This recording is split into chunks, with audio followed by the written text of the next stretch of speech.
कुछ कहानियां सिर्फ आंखों के सामने होती हैं और कुछ हमारे अंदर। ये कहानी एक छोटे से गांव की है जहां एक पुराना कुआं है जिसके पास एक बड़ा बरगद का पेड़ है। वेहन वहां अक्सर आकर बैठता था।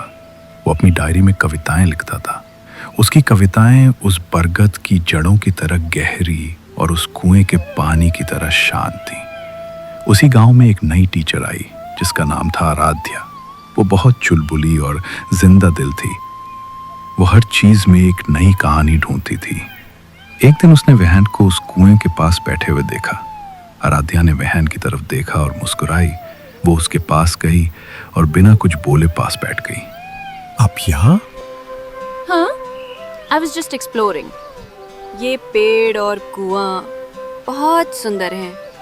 हाँ, पर यहाँ की खूबसूरती सिर्फ आंखों से नहीं दिखती, उसे महसूस करना पड़ता है। आराध्या ने उसकी बात पर सोचा।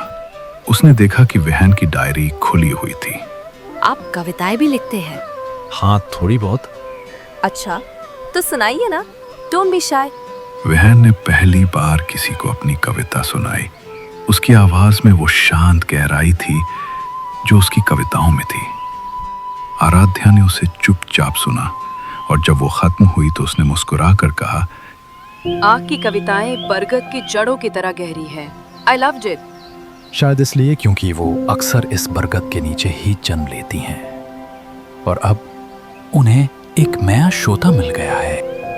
और शायद उस श्रोता को भी अब हर दिन नई कविताएं सुनने का इंतजार रहेगा। उस दिन से आराध्या हर दिन उसकी कविताओं में एक नई कहानी ढूंढने लगी। उनकी कहानी उस पुराने कुएं के पानी की तरह शांत और बरगद के पेड़ की तरह गहरी थी। और बस इन्हीं लम्हों में शुरू हुई एक कहानी।